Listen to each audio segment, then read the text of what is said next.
Okay, take two. Okay, so we'll start on blood pressure this time. So we've got our equation for blood pressure. We've got blood pressure equals our cardiac output multiplied by our systemic vascular resistance. Okay, so first I'll break it down. So we'll go through our systemic vascular resistance first. We'll go through what that means and what affects this. Okay. So this refers to the resistance due to the walls of the blood vessels, okay? And there are three ways that this can be affected. So we've got the viscosity of the blood running through the vessels, we've got the diameter of the vessels, and we've got the length of the vessels, okay? So if we've got a longer vessel, that's going to have more resistance, which makes sense, doesn't it? The longer the vessel is, the more chance of it colliding, the blood colliding with the walls, and more resistance, okay? Okay, so length is proportional to our SVR. So the longer the length, the more SVR, and SVR is proportional to blood pressure. So the more SVR we have, the higher your blood pressure. Now, what's wrong with high blood pressure? So think about it, high blood pressure has increased strain on our vessels, they're stretching more than they need to, and generally high blood pressure is not very good. That's one of the main reasons why, although I'm not going into much detail into what exactly. Okay, so generally, high blood pressure, bad. We want it to be about 120/80. Okay, so what can cause an increase in length? So it's not going to be a short-term thing. You can't just make your blood vessels longer when you need them to. It's going to be long-term. So that's things like obesity, overweight. Generally that's how you're going to have longer blood vessels. So Dr. Mike, from Dr. Matt and Dr. Mike, he says that about 1 kilogram of fat has about 1,000 kilometers of blood vessels. So that's a really significant sort of fact that shows sort of the effect that obesity can have on cardiac strain. Okay, so we've also got the viscosity of the blood then. So how many particles, or how many, not particles, blood cells, erythrocytes, white blood cells, anything in the blood, how many cells are there in comparison to plasma? So the more chunky cell stuff, the more viscous it's going to be. So if you've got more viscous blood, it's going to take a bit more oomph to get it through. It's not going to be as fluid. Okay. So increased viscosity will increase our resistance. Okay. Our diameter then. So if we constrict, if we make our diameter smaller, this is actually going to increase our SVR, okay? So SVR is inversely proportional to the radius, okay? And it's to the power of 4 to the power of 2, something like that. So it's not directly inversely proportional. It's sort of every time you double the radius, you sort of multiply the SVR by 4, that sort of thing. Okay, so it's got a weird relationship there. So if you increase your radius, you're going to decrease your SVR. Okay, so dilation increases your it lowers your SVR. So dilation, increasing our blood diameter, decreases our SVR. And if we decrease our SVR, we decrease our blood pressure. Okay, so that's good. Vasodilation lowers blood pressure, which makes sense. If you've got a hose and you're squeezing it, it's going to squirt out faster than if you held it open a bit. It's going to trickle out like a little waterfall. Okay, so that's our SVR. And if we go down to this diagram here, we've got actually, before we go into that, I'll go and touch upon our MAP, our mean arterial pressure. Okay, so we know our blood pressure is roughly about 120/80. But it's not going to be 120/80 throughout your whole body. okay? That's just unreasonable because we've got loads of different parts of your body and it's going to have different pressures in different areas. So we have something called our mean arterial pressure, okay? And that can be calculated by having our diastolic pressure. So that's 120 over 80. 80 is our diastolic pressure. And add that to 1/3 of our systolic minus our diastolic, okay? So if we do that, we should get about 93. So if our diastolic is 80 plus 1/3 of systolic, which is 120, minus 80. So that's 80 plus 1/3 of 40, which is about 93, okay? Milligrams per mercury. Okay, and the milligrams per mercury, it's a weird unit, but basically it comes back to the way they found it out and how they used a little circular disc of mercury, and they basically, you had blood flowing through, and this, like imagine like a little flask thing, you had the blood and it would raise the disc by however many millimeters of water, okay? Weird concept, you don't need to know why the units are there, but that's sort of, if you want to know, it links back to that. Okay, so we've got our map, I'll call it map, bear that in mind, and we know our SVR, okay? So if we come down to this diagram, we know our map, our mean arterial pressure, coming out here is roughly 93 milligrams per mercury, okay? And that's the pressure going before it sort of distributes to the body. So it goes to the different parts of our body. So our coronary system gets 5% of the blood, brain 15%, gut 25%, renal 20%, muscle 20%, skin 5%. Okay. Now, in times of fight or flight, so what's going to be activated there? Our sympathetic nervous system, okay? And we know, if we look back at, I think the previous video I did, part 2, we know that when our sympathetic nervous system fires, these impulses, the noradrenaline, it goes to different receptors, okay? So in our heart, we're going to have beta 1 receptors. So they're going to stimulate our heart to contract. In our alpha 1, it's going to stimulate our smooth muscle, organs, and glands associated with the sympathetic nervous system. So we're going to have a look at this now. Okay, so fight or flight, you've just seen a bat come and fly at you out of nowhere. You're going to be in fear. So what's going to happen? Your nerves, your sympathetic nervous system, so the preganglionic neuron is going to fire. It's going to synapse with your postganglionic neuron. That's going to fire and go to our effector. Okay. In this case, we're going to talk about the gut and the skin. So on the gut and the skin, we're going to have these alpha 1 receptors, I think. Okay. This is just based on my own knowledge from the previous video and from this. Okay, I haven't looked fully into it.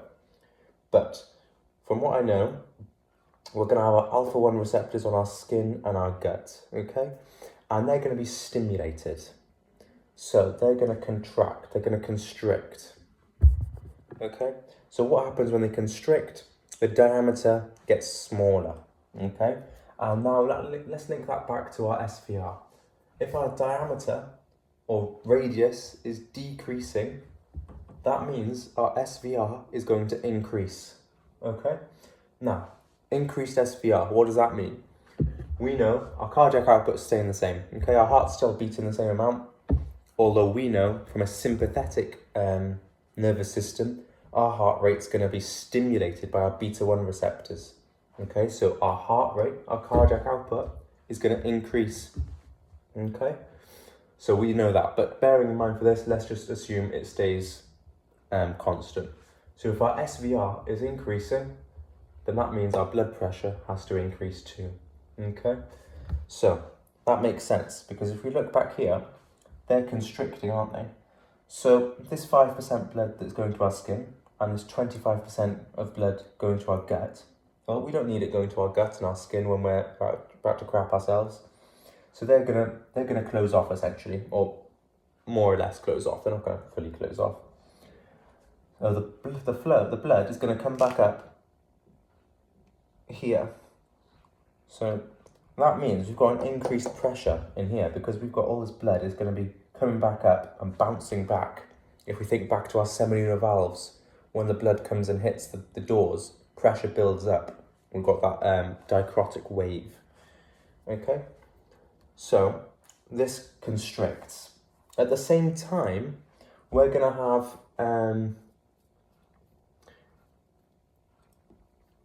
have dilation as well. So if we think about it, well, we want our blood to go other routes, don't we? So potentially we might have more blood going to the brain or our muscle. Okay. So at the same time, we talked about our beta 2 receptors. Alpha 2 inhibits itself, so it's a negative feedback loop. Beta 2 will inhibit our organs or muscles, smooth muscles and that sort of thing. So it'll be inhibiting these muscles that aren't affected at the minute. So they'll be dilating a little bit to allow that extra pressure in the blood to go there. Okay, all while maintaining a high blood pressure. Which is what you want when you're scared. You want a high blood pressure. You want a heightened sort of sense of alertness. Okay, that's that. Okay, I think that's covered that bit. Yeah, SVR changed due to autonomic nervous system. All right, let's look at our cardiac output then. So we've got another equation for cardiac output. So our cardiac output equals our heart rate multiplied by our stroke volume.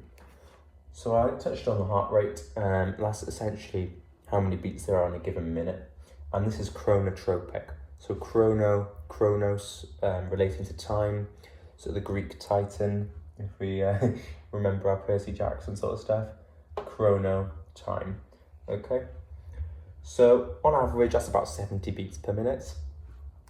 And we know what affects this. So if we look back to the last video, we know that our sympathetic and our parasympathetic nervous system affect our heart rate. So when our sympathetic nervous system is firing, and we've got, at the same time, we've got vasoconstriction of our gut and skin, blood vessels. We've also got sympathetic fibers going to our heart, to our SA node and our AV node, and also the the muscles, the contractile cells of our heart. Okay, and that's going to stimulate our heart to beat faster. It's going to bind to those beta 1 receptors, increase beating, higher contractility, more blood is going to pump out and faster. Okay, however, we've got this constant tug of war with our parasympathetic nervous system. So we know again from the previous video that our vagus nerve, it comes down to the heart, to the SA node and the AV node, and it binds to these, is it M2 receptors, I think, might have to check that, but these muscarinic receptors, and it tells the heart to slow down, okay? It's gonna cause our potassium to leave the cell. If we think back to our conductile cells, it's going to cause those potassium channels to open for longer. So we've got that period of hyperpolarization, which essentially makes it harder for our cardiac conductile cells to depolarize, which in effect reduces our heart rate. Okay, so if we increase our heart rate, we're going to increase our cardiac output. Increased cardiac output means higher blood pressure. Okay, so this is good. This is good in times of exercise, and I'll touch upon that in a minute. Okay. We've also got another factor that affects cardiac output, and that's our stroke volume. Okay. On average, that's about 70 mil. Okay. And we can calculate this by doing our end diastolic volume, so the volume of blood left in the heart after it's relaxed. So after it's been filled, ventricular filling is diastole. Okay, and then we take that away. So EDV minus ESV, so end systolic volume. So that's the volume of blood left in the heart after it's contracted and it's ejected that blood. So that should give us a volume, and it's about 70 millilitres. Okay. So our stroke volume then is the amount of blood that's ejected. I think I messed that up a bit. Yeah, so the stroke volume is the amount of blood that's been ejected from the heart, which is about 70 millilitres. So what affects this? We've got three things again. We've got our afterload, contractility and preload. Our afterload, that's the resistance faced by the blood as it leaves the heart. So that might be affected by things like plaque. So if we've got more plaque around in the arteries around leaving the heart, we're going to have narrower arteries. So it's going to be higher resistance. Okay. If we've got a higher resistance, that means we've got less stroke volume because less is able to leave the heart. If we've got less stroke volume, we've got less cardiac output, and therefore we've then got lower blood pressure. Okay. All right, another thing, we've got contractility. So this is an inotropic, so that's relating to contraction. And essentially, if we've got more calcium in the heart, in the contractile cells, then we'll have a stronger contraction and therefore a higher stroke volume, which in turn, higher cardiac output, higher blood pressure. Okay, that makes sense. Final factor then, we've got preload. So this is sort of affected by venous return. Okay, so if we've got more blood coming back into the heart, that means our heart's going to fill up more and it's going to expand more. So preload means the point at which, just before it contracts, the point at which the heart is at its maximum stretch. Okay, so if we've got the more stretched the heart is, the more it's going to recoil. Okay, so if you think back to our myosin and actin filaments, the more they come apart, the more they can snap back. Okay, up to a point though. We can't go so far that they break apart, because then it's reached this elastic limit. So this is basically our Frank-Starling mechanism. Okay, the higher our preload, the higher our sort of contraction, the stronger our contraction.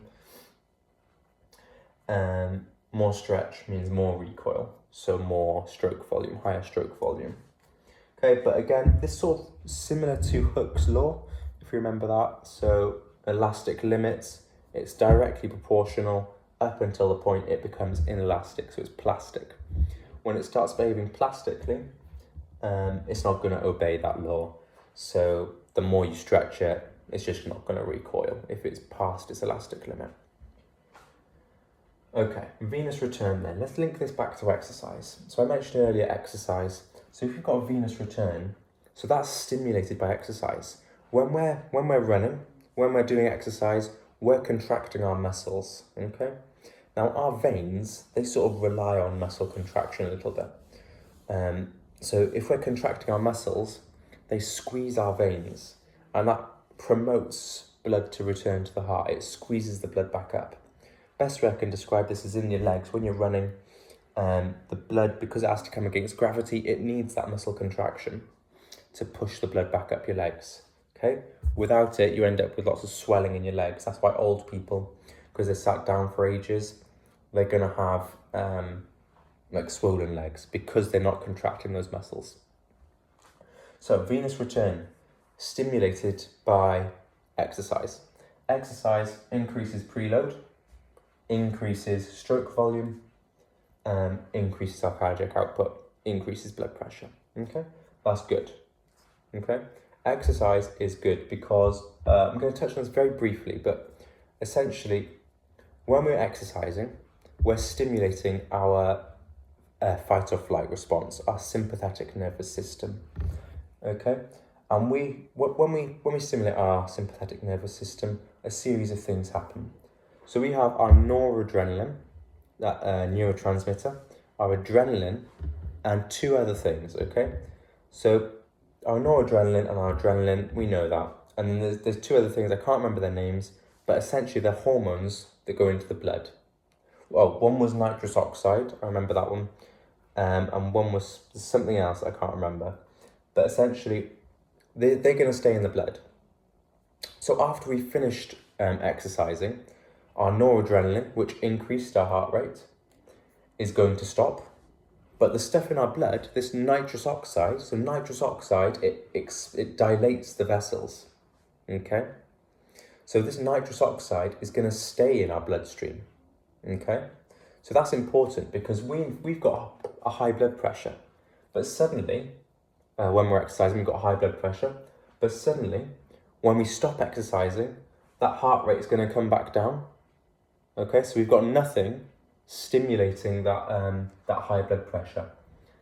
So our stroke volume's now the same. Our stroke volume stays the same.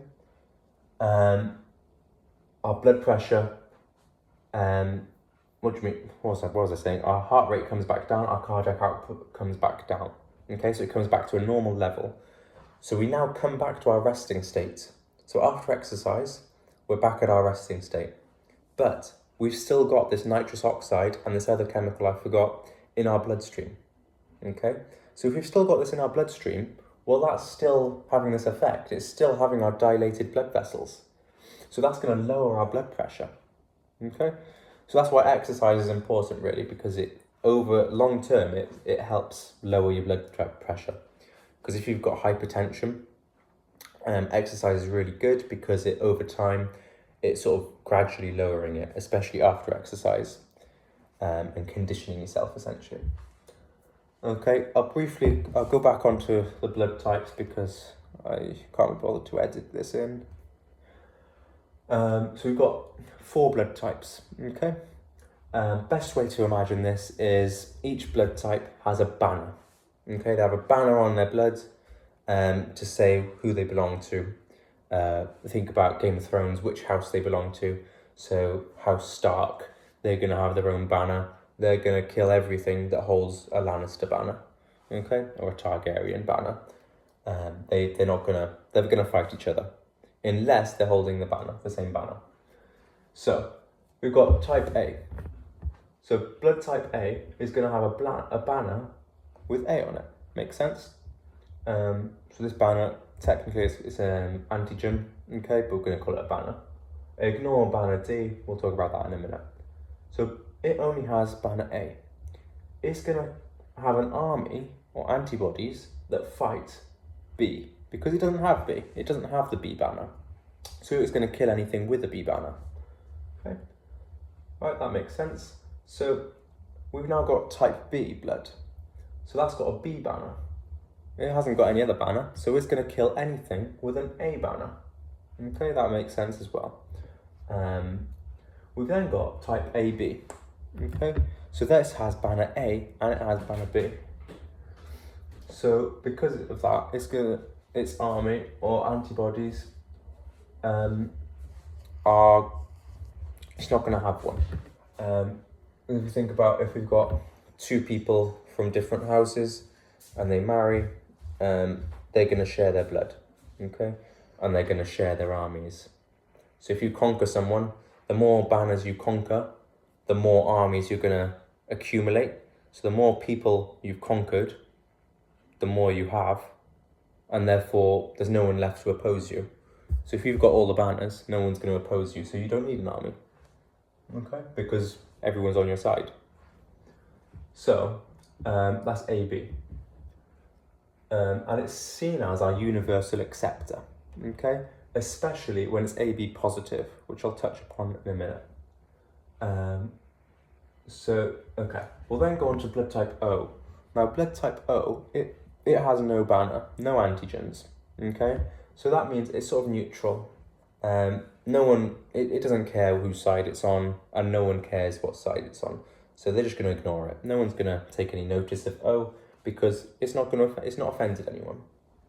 Okay.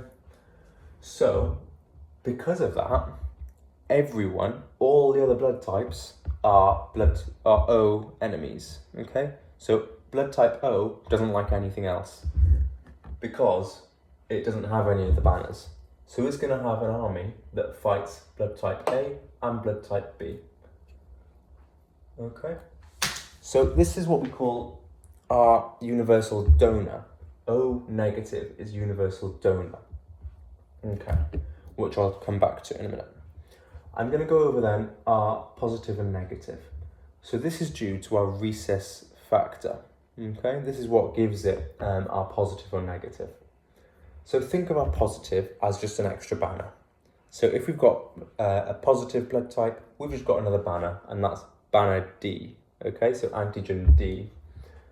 Okay, so if we've got A positive, that means we've got the A banner and we've got the D banner. Okay. Again, if we've got B negative, that doesn't have the D banner. So if it doesn't have the D banner, it's going to fight the D banner. It's not going to like anything with the D banner. So if we've got B negative, it's only got the B banner, no D banner. So its army is going to fight A and D. Okay. All right, let's go AB positive. We said this was the universal acceptor. Okay. So it's the universal acceptor because it has all the banners. If you've got all the banners, everyone's your friend because you control everyone. Yeah, basically what, nothing more to say there. So we've got the A banner, we've got the B banner, and we've got the D banner.